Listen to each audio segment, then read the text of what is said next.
Hi, my name is Kendra Williams, and I will be presenting my Interpersonal Communication Project for Liberty University's course HSCO 508 today, November the 8th, 2020. The very essence of God is relational, and by His design, all humans were created in His image to be relational beings. Our hearts should remain filled with gratitude that we were made and are able to commune and have an intimate relationship with God, our family, friends, and community. As relational beings, we must learn how to properly communicate with others. So, on today, I will be reviewing interpersonal communication, provide you with insight into my background and behavioral blend, disclose and discuss the interpersonal communication barriers that I find to be challenging, share my goals and strategies to overcome these barriers, and finally, address how I will evaluate and hold myself accountable to my plan. Interpersonal communication refers to the person to person cycle of sending and receiving both verbal and nonverbal messages. I have learned that listening is the most necessary capacity of communication, but in reality, listening is the least taught when compared to speaking, reading, and writing. Research has concluded that a person spends 80% of their time communicating, and only 45% of that time is allotted to listening. Interpersonal communication includes several components, but on today, I would like to highlight two: active listening and assertive self expression. Active listening is a multi step process that consists of careful questioning, seeking and conveying understanding through the use of repeating accurately, reflecting, empathetic comments, and clarifying. Assertive self expression refers to socially acceptable communication of personal rights and feelings. There are four main components of this concept, which includes one's ability to say no, to make requests, to express both positive and negative feelings, and to initiate, continue, or terminate general conversation. During this course, we were introduced to the four DISC personality types. Everyone has a set of predictable behavior patterns based on their specific personality. The DISC blends together four basic personality types to help people understand why they oftentimes act, feel, and think the way that they do. For the D personality type, which is active and task oriented, the person is dominating, directing, demanding, determined, and decisive. For the I personality type, the person is active or people oriented. This person is inspiring, influencing, inducing, impressing, interactive, and interested in people. For the S personality type, people are passive and people oriented. They are known to be steady, shy, stable, security oriented, servant, and submissive. And for the last personality type, C, people are passive yet task oriented. They are cautious, competent, calculating, compliant, and careful. My behavioral blend for what's expected of me is steady specialist, which is personality type S. And then the actual me is competent specialist, CS. So what's expected of me, or what I think people expect of me, is that I am sensitive, submissive, withdrawn, reserved, steady, stable, pleasing, and easygoing. But the actual me, I do like to be a peacemaker. I am actually reserved more than outgoing. I like to observe. I am cautious. I am behind the scenes. I'm task oriented, but I'm competent. I am security oriented. I am loyal, and I am supportive.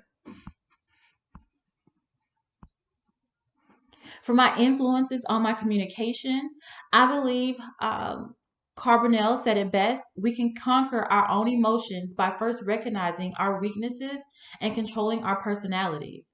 For my background, I am single, 33 years old, an African American female. I am a Christian. I'm a middle class citizen. I'm a graduate student. For my professional life, I am a workforce manager. In my family life, I am third of four children, and my personality type is a CS. The negative influences my background has on my communication is I'm passive, I'm too contemplative, I'm often taken advantage of, I'm not assertive enough, I shy away from attention, I'm too reserved. The positive influences on my communication: I am patient, I am knowledgeable, I am a hard worker, I am calculating, I'm very analytical, I'm respected, I'm dependable, and I am organized. For my communication barriers, the two most significant communication barriers that I am challenged with are ritual listening and the phrase, I understand. Ritual listeners prepare to respond while others are talking. We are quietly waiting for the talker to stop speaking or pause so that way we can either answer or get our point across. I must admit that oftentimes I am a ritual listener when I am at work and I am in meetings with leaders. I constantly find myself repeating information that has already been provided to the leadership team. So when they start to speak on a topic that has already been addressed or documented, I honestly admit that I stop listening and I wait for an opportunity to respond. There are times when my response is what they need, and there are other times where I miss the mark completely and the leaders have to restate their problem and or their question. The phrase I understand is one that I use a lot when I'm not sure how to respond. There are times when I'm speaking with someone that I am truly able to relate and understand, but there are moments where I say understand, but I truly do not know or can imagine how that person feels, which causes an awkward silence during our conversation or response questioning if I really know how they feel. My goals, strategy, and implementation for my communication plan, I have formulated a communication plan that includes two goals: increasing my attentiveness at work and increasing my assertiveness at work.